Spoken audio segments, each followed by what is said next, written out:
चलो everyone, this is Mehtab Alam, your commerce mentor. And जैसा कि बच्चा आप लोग को पता है, आज 28 में यानी कि कॉमर्स के लिए सबसे बड़ा दिन। सीयूटी में 28 की मायने बहुत है, बिकॉज मैक्सिमम लोगों का 28 को पेपर था। एंड जैसा कि आज काफी बच्चों ने एग्जाम अटेम्प्ट किया, जिसमें उन्होंने accountancy, eco and business studies का पेपर अटेम्प्ट किया एंड देखा कि यार पेपर का किस तरह का लेवल था। उसमें से कुछ बच्चे आज हमारे साथ हैं जो अपना एक्सपीरियंस को यहाँ पे शेयर करने वाले एंड बताने वाले कि किस तरह का एग्जाम आया था, क्या क्वेश्चंस थे, किस चैप्टर से किस तरह के क्वेश्चंस पूछे गए, क्या लेवल था और क्या शॉकिंग मोमेंट देखने के लिए मिला एग्जाम में। सो फटाफट स्टार्ट करते हैं एंड मैं बात करता हूं शुभांगी। फर्स्ट ऑफ ऑल, आप कहां से हो ये बताइए। Sir Ghaziabad Delhi NCR. गाजियाबाद दिल्ली से, ओके। सो आपने जो आज एग्जाम दिया, आपका कौन कौन से सब्जेक्ट का एग्जाम था, अगर आप शेयर कर पाए। Sir accounts business and economics आपका ऑल तीनों कॉमर्स डोमेन डोमेन। का आपका लाइक एग्जाम था, ओके ठीक है। एंड व्हाट अबाउट यू खुशी, आप कहां से हैं। सर मैं वाराणसी से हूँ। ओके। और आज आपका कौन कौन से सब्जेक्ट का एग्जाम था। Sir accounts business studies and economics. Okay great. And what about you Mohammad Ayan. Sir मैं भिलाई छत्तीसगढ़ से हूँ। और मेरा भी आज अकाउंट्स बिजनेस और इकोनॉमिक्स तीनों डोमेन्स का सब एग्जाम था। Okay great great. सो एक एक करके सभी से बात करेंगे। ऑल दो जितने भी बच्चों से मेरी बात हुई है मॉर्निंग से लेके अभी तक, काफी अच्छा पेपर है, काफी मजा आया उनको पेपर में देने में। एंड पेपर से जब निकल के आज बाकी लोग भी जब आए तो बहुत ज्यादा हैप्पी वो फील कर रहे थे। एंड कहीं ना कहीं जो बहुत दिनों से कंफ्यूजन, बहुत दिनों से जो टेंशन थी, वो आज कहीं ना कहीं रिलीज हुई है। तो शुभांगी, सबसे पहले क्वेश्चन मेरा आपसे होगा कि तीनों सेक्शन में सबसे ज्यादा टिपिकल कौन सा सब्जेक्ट आपको लगा है। सर मेरे को तो सारे इजी लगे, लेकिन अगर देखें तो बस थोड़ा सा टाइम टेकिंग अकाउंट था, उसमें मेरा पूरा फुल टाइम यूटिलाइज हुआ। और एक सबसे बड़ा जो कंफ्यूजन चल रहा था काफी दिनों से, यानी कि 1 वीक से ही कंटिन्यूसली ये कंफ्यूजन क्रिएट हुआ था। 25 से ही क्रिएट हुआ था कि सर 45 मिनट्स मिल रहे हैं अकाउंटेंसी में। सो आज आप यहाँ पे बताइए कि कितने मिनट्स आपको मिले थे। पूरा 1 आवर मिला था पूरे इको में 60 भी। मिनट्स थे। एंड इको में, यस सर। सर इको में भी 1 आवर था। तो जैसा कि नोटिफिकेशन आया था उसके अकॉर्डिंग 60 मिनट्स इको में एंड 60 मिनट्स आपके अकाउंटेंसी में एंड 45 मिनट्स आपके बेस्टी में। Yes sir. ओके, तो चलिए सबसे पहले बात करते हैं अकाउंटेंसी को लेकर के। तो अकाउंटेंसी में फंडामेंटल से कितने क्वेश्चंस पूछे गए थे। सर फंडामेंटल से अराउंड 3 to 4 क्वेश्चन थे। ओके। और कोई क्वेश्चन आपको याद आ पा रहा हो। तो ऐसे स्पेसिफिक उसका तो टॉपिक अगर याद आप नहीं बता है। पाए, लाइक इंटरेस्ट ऑन ड्राइंग से था या सर पार्टनर्स कैपिटल से था, P&L एप्रोप्रिएशन से था। खुशी, अगर आपको याद आ रहा हो तो आप मुझे बताएं। Yes sir, so many questions came from dissolution. Okay. बहुत सारे क्वेश्चंस थे। फंडामेंटल से अगर अपन एक एक चैप्टर को लेकर के बात करें तो फंडामेंटल से किस टॉपिक को पिक किया गया था। अगर गारंटी ऑफ प्रॉफिट था, सपोज करो पास एडजस्टमेंट था, इंटरेस्ट ऑन ड्राइंग था, इंटरेस्ट ऑन कैपिटल था। सो किस तरह के क्वेश्चंस पूछे गए थे। यस सर, सो रिजर्व्स और गुडविल के एडजस्टमेंट्स बहुत सारे क्वेश्चंस में थे। Okay. Yes sir. And what about you sir Ayan, अगर आप बताना चाहें। सर पार्टनरशिप में ज्यादातर रिजर्व के क्वेश्चन थे और एक क्वेश्चन पार्टनरशिप डीड्स देखने को मिला था। पार्टनरशिप डीड से क्वेश्चन आया था, क्या क्वेश्चन था, कुछ याद आ रहा है कि इस तरह ऐसा कुछ था कि पार्टनरशिप डीड मैंडेटरी है before entering into the partnership firm, या कुछ और क्वेश्चन था। नहीं सर, मैंडेटरी तो नहीं था। उससे अलग था, मैचिंग में आया था और पार्टनरशिप डीड से अच्छा, matching matching match the pattern को फॉलोइंग। लाइक यूज किया गया था for the accounting for partnership fundamental, हम बोल सकते हैं। ओके। सो अगर हम बात करें इंटरेस्ट ऑन ड्राइंग से क्वेश्चन देखने के लिए मिला था क्या। No sir. नहीं sir, interest interest on drawing से आज कोई क्वेश्चन नहीं था। Okay great. So treatment of goodwill, and अगर हम बात करें कि valuation of goodwill, treatment of goodwill का जो क्वेश्चन आता है, कहीं ना कहीं हम बोल सकते हैं कि in case of admission, retirement and like death के केस में भी, तो वहां पे आपको किस टॉपिक से पूछा जाता था, यानी कि ट्रीटमेंट ऑफ गुडविल का कोई भी क्वेश्चन किसी चैप्टर से आया था, एक एक करके बताएं शुभांगी। एडमिशन में आया था सर ट्रीटमेंट। एडमिशन से क्वेश्चन था, तो क्या क्वेश्चन था, आप मुझे बता पाएंगे। सर एडमिशन से ऐसा कुछ क्वेश्चन था कि हमें एग्जिस्टिंग गुडविल दी थी, प्रॉफिट दिया था और एक पार्टनर एडमिट हुआ था, और रिजर्व जो है ना वो हमें आगे कैरी फॉरवर्ड करके लेके जाना था, तो एडजस्टिंग एंट्री पास करनी। ओके, तो we have to adjust the particular like entry, and हमें एडजस्टमेंट एंट्री पास करनी थी, यानी कि हमें डिस्ट्रीब्यूट उसको नहीं करना था, हमें एडजस्ट करके आगे बढ़ाना था। एडजस्ट करना। Okay okay okay. सो आपको कोई क्वेश्चन याद आ रहा हो खुशी।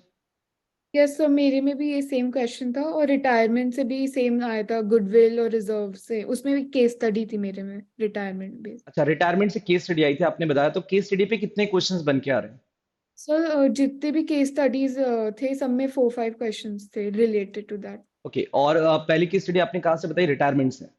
हाँ, और एक शेयर पे थी पूरी। तो कितना टिपिकल क्वेश्चन था वो रिटायरमेंट वाला जो केस स्टडी वाले क्वेश्चन थे? यानी अगर बच्चे यहाँ पे देख रहे हैं आपको एंड आप उनको बताना चाहो कि कितना डिफिकल्ट था, कितना टाइम कंज्यूमिंग था वो क्वेश्चन?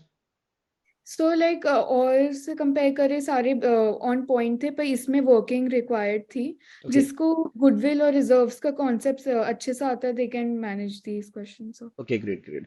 तो अयान, अगर आप बता पाए, शेयर से केस स्टडी आपको देखने के लिए मिली थी अपने एग्जाम में? हम सर मेरे एग्जाम में तो डिबेंचर और एडमिशन आई थी केस स्टडी, दोनों केस में स्टडी आई फाइव थी फाइव तो क्वेश्चन थे। दोनों केस स्टडी में से सबसे ज्यादा टाइम किस में लगा? डिवेंचर्स में लगा या आप बोल सकते हो डिसोल्यूशन में लगा?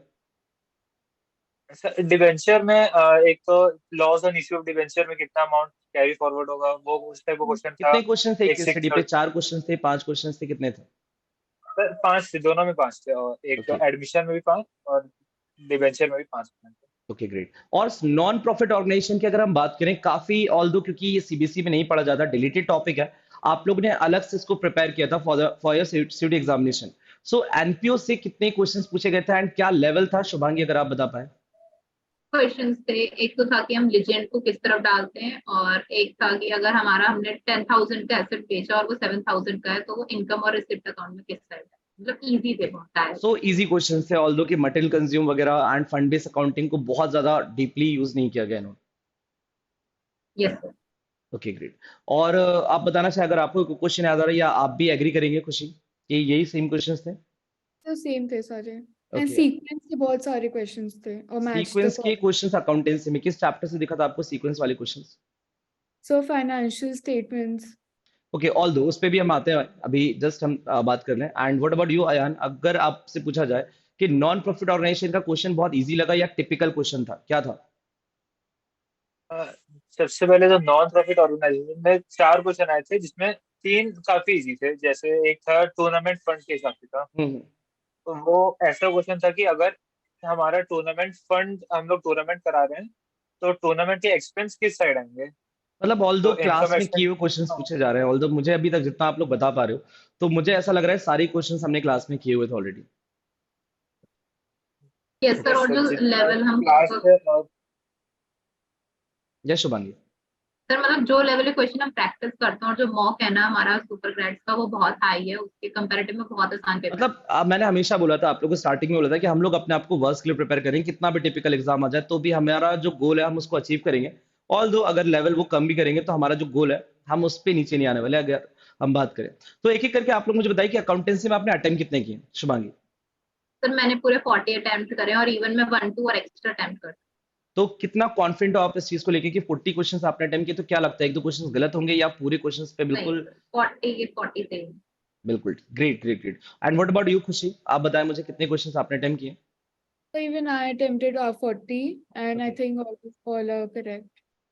Great great great. And what about you Ayan, अगर आप बताएं, क्या एक दो क्वेश्चन गलत होने के चांसेस है कि नहीं सर हमें तो आंसर लगाते टाइम ही पता था कि क्वेश्चन बिल्कुल 100% पूरा करेक्ट है?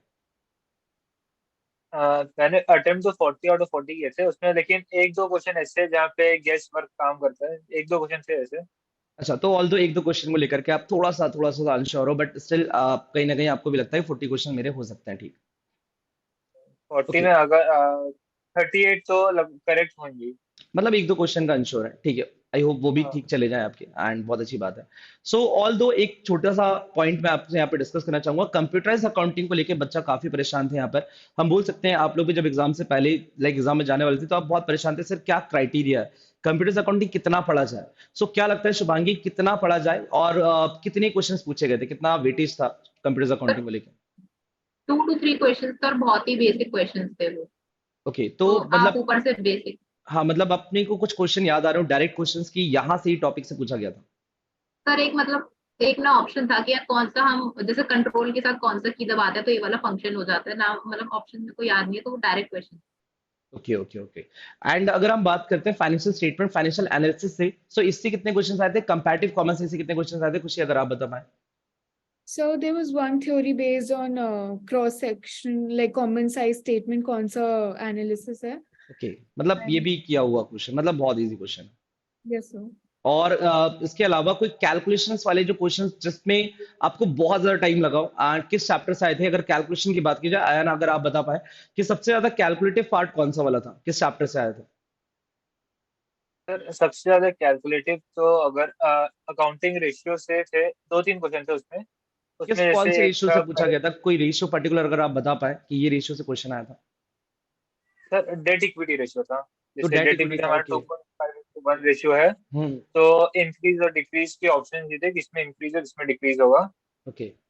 और बाकी कैलकुलेटिव में अगर मेरे हिसाब से कैलकुलेटिव के थे, एडमिशन में था कि गुडविल भी एडजस्ट करना है, ओके। प्रॉफिट शेयरिंग रेशियो भी चेंज हो रहे हैं, capital adjustment, revaluation. Hidden goodwill, ये टॉपिक को यूज किया गया था क्या? अगर शुभांगी आप बताएं। कैपिटल एडजस्टमेंट और हिडन गुडविल तो नहीं थे उसमें। और ओके। वो था कि हमें पार्टनर की जो थी, न्यू पार्टनर की गुडविल दे रखी थी, फिर वहां से गुडविल के शेयर और वो सब प्रीमियम वाला था एडमिशन। ओके। सो एक बार में आप बताने की कोशिश करें जितने भी क्वेश्चंस आपको याद आ रहे हैं, और फटाफट आप अगर बता पाए व्यूअर्स को कि आपकी कुछ डायरेक्ट क्वेश्चंस जो आपके माइंड में आ रहे होंगे कि यार ये क्वेश्चंस डायरेक्ट पूछे गए थे। सो आप एक बार में पूरा अकाउंट्स को गो थ्रू करवाएं कि कितने कितने क्वेश्चंस मतलब कहाँ कहाँ से थे एंड क्या क्वेश्चंस थे, अगर आप जल्दी से बता पाए फटाफट। तो परचेज कंसिडरेशन पे भी बहुत सारे एक क्वेश्चन था, वो उस पे 2-3 क्वेश्चंस थे। ओके। और डिबेंचर के टाइप्स पे भी थे। ओके। और शुभांगी आप बताएं। सर मोस्टली क्वेश्चन ना क्रोनोलॉजिकल ऑर्डर और सीक्वेंस वाले थे। और उसमें अगर आपके बेसिक्स क्लियर है ना, तो वो आपका ऑप्शन एलिमिनेशन से बहुत ज्यादा आसानी से हो जा रहा था। अगर आपको एक पे भी पक्का है कि हाँ या तो ये आना ही है या नहीं आना, तो तो मैंने वहां से जैसे हो जा लास्ट रहा सेशन था। में भी बात की थी और मुझे एक बात पता चली थी, मतलब पता चली थी, जैसे मैंने शेयर भी की थी वो बात, कि असर्शन एंड रीजन पे क्वेश्चंस नहीं पूछे जा रहे हैं। हाँ सर, एक भी नहीं था। सो आज भी क्या ये कंटिन्यू हुआ है एनटी की तरफ से? हम लोग साल भर असर्शन रीजन में बहुत ज्यादा परेशान होते हैं, ऑल्दो बहुत क्वेश्चंस करते हैं एंड हम लोग कहीं ना कहीं कंफ्यूज होता है। सो क्या क्वेश्चन था एक भी? एक भी नहीं था तीनों में। तीनों में नहीं था? अकाउंट्स इको एंड बिजनेस तीनों में ही नहीं था assertion reason? No. Yes sir, तीनों में। चलिए, तो अगर हम सीक्वेंस को फॉलो करें एंड हम बात करें कि पैटर्न को लेकर कि कितने पैटर्न में क्वेश्चन था मैच द कॉलम, एंड उसके अलावा कितने पैटर्न में था मैच द कॉलम के बाद एमसीक्यू डायरेक्ट क्वेश्चंस थे, या फ्लिंदा करके भी दिया था, ट्रू एंड फॉल्स के फॉर्म में दिया था, क्या पैटर्न था अगर आप बता पाए? Case match the studies. Following, match the following भी था, करेक्ट सीक्वेंस भी था, और फिल इन द ब्लैंक्स भी था, और एमसीक्यू थे। ट्रू एंड फॉल्स नहीं थे हमारे। ओके। और केस स्टडी में बहुत डायरेक्ट क्वेश्चंस भी थे। चलिए, so overall I think accountancy हमने सारी चीजें कवर की हैं, काफी इंपॉर्टेंट चीजें आपने यहाँ पे शेयर की, जैसे बताया आपने असर्शन रीजन पे क्वेश्चंस नहीं है, आपने बताया केस स्टडी कौन कौन से टॉपिक से पूछे जा रहे हैं एंड वो सारी चीजों पे हम यहाँ पे ऑलरेडी बात कर चुके हैं। नाउ हम लोग बात करते हैं बच्चों बिजनेस स्टडीज को लेकर के। ऑल दो लास्ट टाइम से जितनी भी मेरी बात हो पाई है बच्चों से, उनका कहना था कि बेस्टी काफी इजी आ रहा है। सो ऑल दो क्या ये चीज आप लोग को भी आज लगी है कि बेस्टी इजी था, लाइक बनने वाले क्वेश्चन थे, या हमने प्रिपरेशन अच्छी की थी दैट्स व्हाई हमें बहुत इजी लगा? सो शुभांगी। सर दोनों ही बात होती है, पेपर भी इजी था और हमें प्रिपरेशन करनी भी जरूरी है, वरना फिर एनटीए का पेपर लेने का फायदा ही क्या। ऑब्वियस अगर हमारी प्रिपरेशन ही नहीं है एंड उसके बाद क्वेश्चन बहुत इजी भी आ जाए तो वो इजी लगता नहीं है हमें। अगर मैंने कोई टॉपिक नहीं पढ़ा है और वो उस पर क्वेश्चन पूछ लिया जाए तो ऑब्वियस वो मेरे लिए टिपिकल ही होगा। तो हमने बहुत अच्छे से पढ़ा है, तो कहीं ना कहीं आप लोग का जो एफर्ट था उसके बाद पेपर ऑटोमेटिकली इजी लगने लगता है, बिकॉज नहीं तो बहुत से बच्चे ये भी बोलते हैं कि यार पेपर टफ भी आया था। सो ऑल्दो आप मुझे बताएं खुशी, क्या आपको भी इजी लगा पेपर या कहीं ना कहीं टिपिकल क्वेश्चन आए थे? वो सो business studies was very very very easy. Okay, and what about you ion? Yes sir, business studies काफी अकाउंट्स और इको के कंपैरिजन में काफी इजी था, और ज्यादातर क्वेश्चन इसमें प्रिंसिपल्स ऑफ मैनेजमेंट से पूछे गए थे। अच्छा, तो लास्ट टाइम ही हमने देखने को मिला था, तो मैं यहाँ पे अपने व्यूअर्स को बताना भी चाहूंगा कि जो जिनका पेपर आगे है वो ये ध्यान रखे कि अभी तक ये सेम चीज रिपीट हो रही है बार बार एग्जामिनेशन में, कि प्रिंसिपल ऑफ मैनेजमेंट से काफी क्वेश्चंस पूछे गए, मतलब बहुत सारे questions, and in form of case study also, in form of हम बोल सकते हैं डायरेक्ट क्वेश्चंस भी, काफी क्वेश्चंस प्रिंसिपल ऑफ मैनेजमेंट से पूछा रहे हैं। तो आप लोग किसी भी हाल में प्रिंसिपल ऑफ मैनेजमेंट को छोड़ के मत जाना, कोई भी principle, whether when we talking about the Henri Fayol's हो या एब्डोलू टेलर हो। ओके, सो चलिए फटाफट बात करते हैं कि केस स्टडी कितनी आई थी बिजनेस स्टडीज में? तो सो आई थी सर। 2 आई थी। और केस स्टडी 2 आई थी, आप खुशी मुझे बताएं कि वो 2 केस स्टडी कौन कौन से टॉपिक से थी, अगर आपको याद आ पा रहा हो तो? So one was on controlling. Okay, yes sir. And another? So I don't okay, remember the. Ayan अगर आपको याद आ रहा हो कि कहाँ से बिजनेस स्टडीज के और केस स्टडी बनी थी? सर एक तो कंट्रोलिंग से थी, और मेरे पेपर में एक थी ऑर्गेनाइजिंग प्रोसेस की थी, एक ऑर्गेनाइजिंग के स्टेप बाय स्टेप प्रोसेस थे। प्रोसेस पे थे। ओके, सो क्या केस स्टडी वैसी वाली आई थी जिसपे एक बड़ा सा क्वेश्चन आ जाता है एंड उसपे 4 से 5 क्वेश्चन फ्रेम किए जाते हैं? Yes sir. शुभांगी, अगर आपको कोई केस स्टडी याद आ रही हो कि जिसपे एक बड़ी सी केस स्टडी एंड उसमें 5-6 क्वेश्चन या 4 क्वेश्चन पूछे गए हो? सर मेरे में लीडरशिप से थी, मतलब उसमें था, लेकिन ऐसा नहीं होता, वो कुछ ना आपको टॉपिक से रिलेटेड पूछते जो जनरल नॉलेज होती है। केस स्टडी बहुत ज्यादा बड़ी नहीं थी, पढ़ने में भी आसान थी, छोटी। ओके, और कंज्यूमर प्रोटेक्शन एक्ट से किस तरह के क्वेश्चंस देखे गए थे, अगर आप बता पाएं शुभांगी? सर उससे भी बहुत सारे क्वेश्चन आए थे, अराउंड 5-6 क्वेश्चन आए थे कि कंज्यूमर कुछ तो प्रोटेक्शन थे। एक्ट से 5 to 6 क्वेश्चंस, दैट्स ग्रेट। मतलब काफी अच्छे से उन्होंने यूज किया कंज्यूमर प्रोटेक्शन एक्ट को। और क्वेश्चंस का लेवल क्या था? बहुत डायरेक्ट क्वेश्चंस थे या थोड़ा डिफिकल्ट क्वेश्चन था? डायरेक्ट क्वेश्चन थे। ओके, ऑल दो। और आप मुझे बताएं, मार्केटिंग मैनेजमेंट में अगर खुशी आप बता पाए, मार्केटिंग मैनेजमेंट में इतना लाइक सबसे बड़ा चैप्टर माना जाता है, उसमें बहुत सारे कॉन्सेप्ट होते हैं, तो कितने क्वेश्चंस मार्केटिंग मैनेजमेंट से आपको देखने को मिला एंड उसका लेवल क्या था, अगर आप शेयर कर पाए यहाँ पे? So marketing was very easy. It was easier compared to consumer protection. Like consumer protection में they gave choose the correct, like they gave 5 sentences, so हमें choose करना, so that was okay, little tricky. But marketing से so it was very easy. They had to say the procedure, then methods, product although production. अगर आपने बहुत अच्छे से direct चीजें भी पढ़ी हुई हैं, सब कुछ गो थ्रू किया हुआ है, तो आप अच्छे से अटेम्प्ट कर पाते questions. Yes sir. Okay, financial management से अगर अगर आप आयान बताना चाहें, फाइनेंशियल मैनेजमेंट से कितने क्वेश्चंस थे? क्या फैक्टर्स पे क्वेश्चंस पूछे जा रहे थे, या फाइनेंसिंग डिसीजन, इन्वेस्टमेंट डिसीजन पे क्वेश्चंस पूछे जा रहे थे? क्या किस तरह का क्वेश्चन क्रिएट किया गया आज?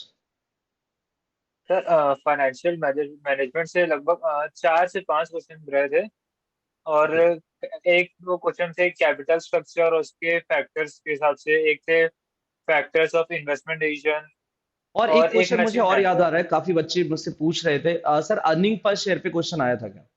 ईपीएस नहीं सर, अर्निंग पर या शेयर पे कोई तो नहीं। प्रैक्टिकल क्वेश्चन आया था जिसमें ईबीआईटी, ईबीटी वगैरह कैलकुलेट करना था हमें, break even Yes point sir. वगैरह? Yes sir. Statement of PL से आया था, एक पूरा क्वेश्चन न्यूमेरिकल आया था sir. Okay okay, great great. आप अकाउंट्स की बात करें या फिर बिजनेस स्टडीज की? So you asked, no, that's why I said.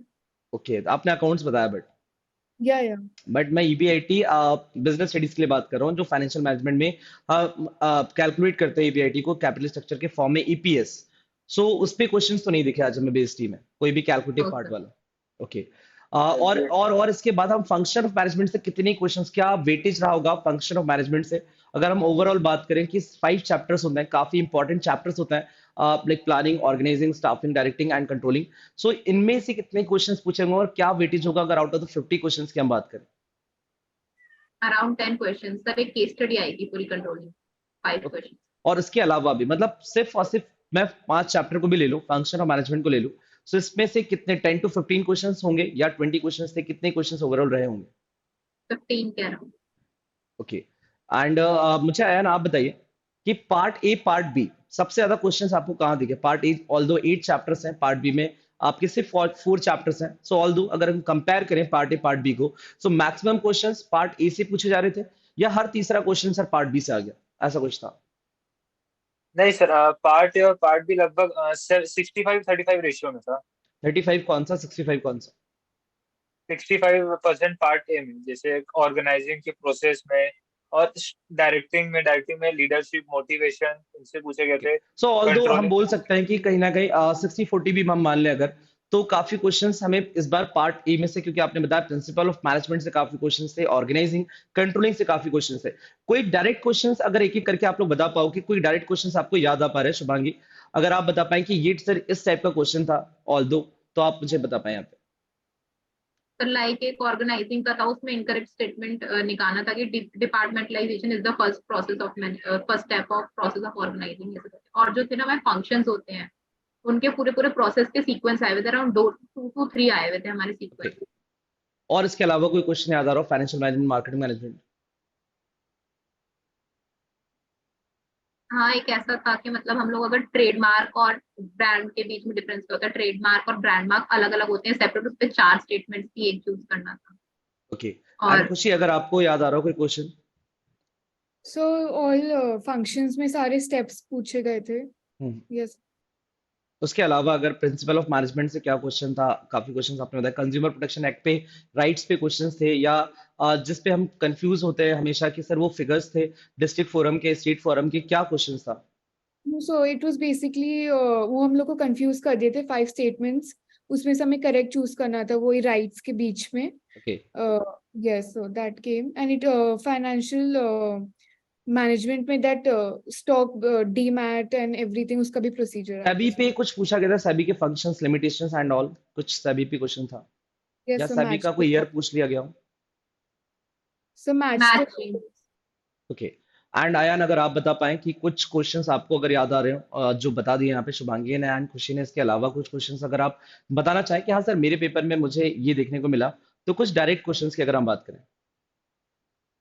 Sir direct question में एक मैचिंग आई थी, मैचिंग में एक objective of SEBI, objective of financial market और फंक्शंस ऑफ फाइनेंशियल मार्केट, और एक क्वेश्चन ऐसे था कि which of the following is not the limitation of planning. Okay, तो उसमें ऑप्शन थे, एक planning leads to flexibility, planning leads to rigidity, is planning the time consuming process. Okay, तो प्लानिंग काफी इजी, डेवलप मेन टॉपिक के अंदर कोई depth नहीं था, सिर्फ ऊपर ऊपर से जा रहे हैं। Okay. Last question business studies पे एंड हम फिर उसके बाद कंक्लूड करेंगे, इको पे जाएंगे एंड इको पे भी बात करेंगे, बट एक लास्ट क्वेश्चन कि हम जब बोर्ड्स की प्रिपरेशन कर रहे होते हैं तो बोर्ड्स में मैक्सिमम क्वेश्चंस हमें केस स्टडी से दिखते हैं। अगर आप सीबीएसई की बात करें, हम आईसी की बात करें, तो मैक्सिमम क्वेश्चंस हमें केस स्टडी पे दिखते हैं बिजनेस स्टडीज में, बट यहाँ पे केस स्टडी का कितना वेटेज होगा 50 क्वेश्चंस में से, एंड जो नॉर्मल क्वेश्चंस होता है वो नॉर्मल क्वेश्चंस कितने थे? तो शुभांगी। 2 केस स्टडी आई थी सर, और दोनों में 5-5 क्वेश्चन ईच थे, तो हम मान सकते हैं और इसके 20% है. अलावा कोई सिंगल क्वेश्चन केस स्टडी वाला नहीं था, बाकी सिंगल क्वेश्चन डायरेक्ट कॉन्सेप्ट पे थे। हाँ, केस स्टडी मतलब सब था, तो मतलब किसी किसी में हाफ हाफ पूरे पैराग्राफ थे तो केस अराउंड स्टडी मान ले जैसे, लेकिन 15 क्वेश्चंस, मान ले 50 में से 15 यस सर. क्वेश्चंस अराउंड, ये दोनों केस स्टडी बड़ी वाली मिला के एंड एक छोटी बड़ी, या दो तीन, तो हम उसको मिला करके ओवर बोल देते हैं 15 questions, is it? Yes sir. खुशी आप एग्री करोगे 15 क्वेश्चंस केस स्टडी, या इसमें कुछ ऊपर नीचे?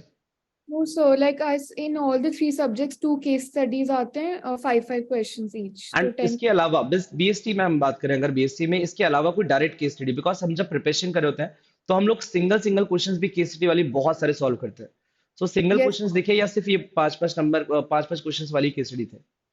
so ये 5-5 ही थे और सारे डायरेक्ट थे एकदम. अराउंड वही हम 12 टू 15 क्वेश्चंस मान लेते हैं। यस, तो चलिए ठीक है, मूव करते हैं अपन इको में एंड जल्दी से इसको भी कंक्लूड करते हैं। इको में आप मुझे बताएं अगर कि इको में सबसे पहला क्वेश्चन कि माइक्रो से कितना पूछा गया था, माइक्रो में कितने क्वेश्चंस होंगे, माइक्रो का वेटेज क्या रहा होगा, और कौन से टॉपिक को यूज किया गया, सप्लाई आया था या कॉस्ट वॉस्ट भी आ गया था, ऐसा कुछ था? शुभांगी एक करके जल्दी जल्दी बताएं आप। सर बहुत इंपॉर्टेंट है, पूरी एक केस स्टडी आई थी 5 क्वेश्चन, 5 इंडिफरेंस क्वेश्चंस कर्व की वाले. केस स्टडी आई थी एंड 5 नंबर मान ले, अगर मतलब 5 क्वेश्चन मान ले, एंड उसके हाँ सर. अलावा भी कुछ था, डिमांड वगैरह या कुछ? नहीं, उसके अलावा नहीं था, बस एक केस स्टडी थी. एक केस स्टडी आई थी एंड वो केस स्टडी कौन से टॉपिक से थे? सर कंज्यूमर वाली थी, इंडिफरेंस कर्व वाली. Consumer behaviour indifference curve. Okay, yes sir. So ये भी बहुत इंपॉर्टेंट यहाँ पे इनपुट निकल के आ रहा है, जिसके लिए जब आप अपने एग्जाम में जा रहे होगे, जिनका भी अभी फर्दर एग्जाम होना है, तो कहीं ना कहीं आपको ये पता होना चाहिए कि इंडिफरेंस कर्व को लेकर बहुत ज्यादा कंफ्यूजन होता है, इंडिफरेंस कर्व आ रहा है या नहीं आ रहा है, कवर करना है या नहीं करना है। सो आज जो केस स्टडी पूछी गई थी माइक्रो इकोनॉमिक्स से, 5 क्वेश्चंस इंडिफरेंस कर्व से यहाँ पे बने। ओके, एंड खुशी अगर आप बताना चाहें क्या इसके अलावा कोई टॉपिक था इंडिफरेंस कर्व के अलावा माइक्रो का? so substitute goods पूछा था, एक क्वेश्चन उस पे था. Okay, Yes, so and all दो कवर कर लिया था उन्होंने, तो अराउंड हम ये मान लें कि out of the 50 questions 6 to 7 questions उन्होंने माइक्रो के रखे थे। Yes sir. ओके, चलिए ठीक है, तो आप मुझे अब ये बताएं आयान कि कितना वेटेज रहा होगा आईडी का, एंड अगर हम बात करें अपने मैक्रो के पार्ट का? Sir ID Indian economic development से उतने ज्यादा क्वेश्चन नहीं पूछे गए थे। कितने अराउंड क्वेश्चंस पूछे गए होंगे आपको अगर लगता है कि हमने चलो 6 क्वेश्चंस हटा दिए आउट ऑफ 44 क्वेश्चंस, क्या 22 कर दें या फिर नहीं सर मैक्रो ज्यादा था? सर मैक्रो ज्यादा, लगभग इसमें मैक्सिमम 10 to 15 क्वेश्चन थे मैक्सिमम। शुभांगी एग्री करेंगे आप या सर नहीं? सर नहीं, ज्यादा थे, आप बताइए। हाफ हाफ हाफ थे सर, मेरे में तो केस स्टडी बल्कि आईडी से आई थी. ओके, क्या केस स्टडी थी आईडी से, आप बताएं। सर चिपकू मूवमेंट के ऊपर आई थी. ओके, एंड कितने क्वेश्चंस उस पे पूछे गए थे केस स्टडी पे? 5 क्वेश्चन. Okay great. और कुछ ऐसे डायरेक्ट क्वेश्चन, क्योंकि आईडी में बहुत डायरेक्ट क्वेश्चंस आते हैं एंड बहुत डायरेक्ट क्वेश्चन का प्रिपेयर, कितना डेटा आया था, कितना डेटा यूज किया गया था हाँ, जैसे प्रोग्राम्स की? प्रोसेस प्रोसेस होता है हमारा पूरा एक नंबर ऑफ वर्ड्स निकालने का, वो पूरा प्रोसेस का सीक्वेंस पूछा था। ओके और ऐसे बहुत सारे थे। एक हमारी स्वर्ण जयंती सहरा जो वाली योजना जो होती है वो पूछा था कि उसका एम क्या है। Direct okay. क्वेश्चन भी थे बहुत सारे। ऑब्जेक्टिव, लाइक हमने अगर वो योजना पढ़ी है तो उसका थॉट प्रोसेस क्या था, ऑब्जेक्टिव क्या था, पर्पस क्या था? Yes. एंड इसके अलावा कुछ क्वेश्चंस अगर आपको कुछ याद आ रहा है आईडी से direct questions, Yes, sir. Data, So years या डेट पूछ ली गई हो, या कुछ फिगर्स पूछ लिए हो, एसडीआई वगैरह, या किसी का फुल फॉर्म वगैरह पूछ लिया हो, आप लोग रिकॉल कर पाए अगर कोई फुल फॉर्म वगैरह? yes, sir. Like we need to remember the dates, years very properly. उन्होंने बोला कि we have to arrange them in a order, like which okay, तो happened ऑल्दो first. इस टाइप के भी क्वेश्चंस हमने किए थे, मुझे जहां तक याद आ रहा है हमने काफी क्वेश्चंस पे किए थे कि हमारे पास ईयर एक साइड लिखा हुआ है और एक साइड कुछ उनसे रिलेटेड टर्म्स लिखे हुए हैं, और हम उसको मैच करते थे कि नहीं यार इसके साथ ये वाला ईयर एंड इसके साथ ये वाला ईयर। तो इसी टाइप का पैटर्न यूज किया गया उन्होंने एग्जाम में। No, sir, they didn't give us the years. हम लोग ओके, को खुद years करके वो करना, तो इस पे मतलब two अच्छा, questions. मतलब हम बोल सकते हैं कि असेंडिंग ऑर्डर या डिसेंडिंग ऑर्डर के वे में हमें पूरा लेके चलना था कि पहले क्या क्या हुआ था। Yeah, yes, okay sir. Okay okay. And macro को लेकर के अगर बात करें तो मैक्रो में नेशनल इनकम का वेटेज क्या रहा होगा, अयान अगर आप बता पाए? सर मैक्रो इकोनॉमिक्स से अगर इनकम का देखें तो इनकम में 3 to 4 क्वेश्चन होंगे, जो इनकम से नेशनल इनकम और डोमेस्टिक इनकम। एक डायरेक्ट क्वेश्चन था कि जैसे नेशनल इनकम को और क्या बोल सकते हैं, तो NNP/FC बोलेंगे या NNP/MP बोलेंगे, इस टाइप के डायरेक्ट क्वेश्चन और इजी कितने काफी। शुभांगी, अगर आपको कोई क्वेश्चन याद आ रहा हो नेशनल इनकम से, बिकॉज नेशनल इनकम ने काफी परेशान किया हुआ है, ऑल्दो बहुत ज्यादा वेटेज माना जाता है, तो कितने क्वेश्चंस पूछे गए होंगे नेशनल इनकम से? सर वही 5 to 6 क्वेश्चन थे। एक क्वेश्चन था कि हम ग्रॉस वैल्यू एडेड मेथड को और क्या बोलते हैं, और ऑप्शन दिए हुए थे। और था कि हमें कुछ वो दे रखे थे, इवेंट्स दे रखे थे, तो इनमें से हम कौन सा नेशनल इनकम में इंक्लूड करेंगे या नहीं करेंगे। तो क्या डायरेक्ट क्वेश्चन थे क्या बहुत ज्यादा। डिफिकल्टी लेवल था, खुशी अगर आप शेयर कर पाए, क्या डिफिकल्टी लेवल था, जितना हमने एक्सपेक्ट किया था इको को लेकर के, डिफिकल्ट लगा पेपर या नहीं? ऑल्दो सर सब कुछ प्रिपेयर्ड था, सब कुछ रेडी थे हम उसके लिए। Everything was very prepared. It was very easy, and 1 hour, like I had 20 minutes sufficient. I could revise, and I was sitting 10 minutes तो idle. एक एक करके बताया आपकी खुशी, आपने कितने क्वेश्चन अटेम्प्ट किए हैं 40 में से, लाइक 50 में से 40 किए हैं, एंड कितना कॉन्फिडेंट हो यहाँ पर अगर हम इको को लेकर बात करें? So all okay, मतलब I think all great okay. Great great. And what about you Shubhangi? Sir I attempted 40 and all are correct. All are correct, और we are waiting for the result कि sir सही हो जाए या नहीं, sir sir confident हो? All are correct, even I could attempt 3 more। अच्छा, ऐसा भी देखने के लिए मिला एग्जाम में, चलो great great great. And what about you Ayan, अगर आप शेयर कर पाए? सर मैंने 40 अटेम्प्ट तो 40 में 40 किए, लेकिन मेरी इकोनॉमिक्स की तैयारी उतनी अच्छी नहीं हो पाई थी, तो ओके, मैं बोलूँ तो 35 तो करेक्ट है, बाकी 5 में थोड़ा बहुत। चलो मतलब 5 में वही सेम चीज जो आपने अकाउंट में, हाँ थोड़ा सा अनश्योर हो आप, बट ठीक है। ऑनेस्टी, ऑनेस्टी यहाँ पर बहुत अच्छा, लाइक आया ने बताया कि सर थोड़ा सा मैं प्रिपेयर नहीं कर पाया, मैं दूसरी चीजों पे था, तो कोई बात नहीं, होता है, चलता है, कोई बड़ी बात नहीं है। एंड ऑल दो लास्ट एक चीज मैं आपसे बोलूंगा कि अगर आप शेयर करना चाहें कि सपोज करो कि आप, जैसा हम सुनना चाहते हैं, जब हम एग्जाम देने जाने वाले होते हैं तो हम सुनना चाहते हैं कि यार जो जिस बच्चों का एग्जाम हो गया है वो कुछ हमें सजेस्ट कर दे लास्ट में। सो ऑल दो, क्योंकि आज आप लोग बिल्कुल टेंशन फ्री दिख रहे हो, मुझे बहुत चिल दिख रहे हो, तो मुझे पता है इसके पीछे रीजन यही कि आज हमारा तीनों ही सब्जेक्ट का पेपर कंप्लीट हो गया है। सो आप लोग उनको बता दो अब कि भाई क्या, मतलब कैसा है, डरना है या बिना डरे एग्जाम देना है, क्या करना है? तो शुभांगी। सर बिल्कुल चिल माइंड से जाओ, और क्वेश्चन बहुत सारे, अगर आपको ऐसा लगता है ना आपको कोई टॉपिक कंटस्ट हो, उसे छोड़ दो। मेरे ओके को हर बार रिमाइंडर पहले ही आ गया था 50 क्वेश्चन होने से पहले कि आपके 40 क्वेश्चन हो गए, आप और अटेम्प्ट नहीं कर सकते। Okay great. सो सिंपल है कि कोई टेंशन वाली बात नहीं, अगर आप टेंशन लेते हो या पैनिक हो जाते हो तो कहीं ना कहीं पेपर बिगड़ सकता है, अदरवाइज सब कुछ सॉर्टेड है। Yes. And what about you खुशी, अगर आप कुछ शेयर करना चाहें एंड सजेस्ट करना चाहें आज, अगर आपको कोई देख रहा है एंड व्यूअर्स यहाँ पे जो है एंड वो सुनना चाहते हैं कि क्या एक्सपीरियंस रहा ओवरऑल, क्या डरावना एग्जाम था हमारा या नहीं सर कुछ नहीं था, चिल किया, बहुत अच्छे से अटेम्प्ट किया एंड सारे क्वेश्चंस हमने पिक किए, ऑल्दो जो डर था उस डर को बिल्कुल आने ही नहीं दिया। So like I would say मेरा इंग्लिश था 25th को और मैं पैनिक होके उसे दी, तो मैंने एक मिस्टेक किया। आज मैंने एकदम चिल मूड में गई और इसे एकदम कुछ नहीं सोचा कि क्या आता है। आई जस्ट सैट और एकदम चिल होके एकदम अच्छे से दिया, और and I am very 100% sure कि आज के तीनों एग्जाम्स बहुत अच्छे थे। Great great. और वो सब आप लोग के चेहरे पे दिख भी रहा है, मतलब आप लोग की जो खुशी है ना, आप छुपा भी नहीं पा रहे हो, आप दिख रहा है वो। तो ऑल दो अयान, आप भी बताएं कुछ, अगर आप एक्सपीरियंस बताना चाहें कि कुछ एग्जाम को लेकर के, कि किस टाइप का एग्जाम लगा आपको, डरावना लगा? नहीं सर, डरावना तो नहीं था, ठीक ठीक था। तो क्या आप बताएं जरा।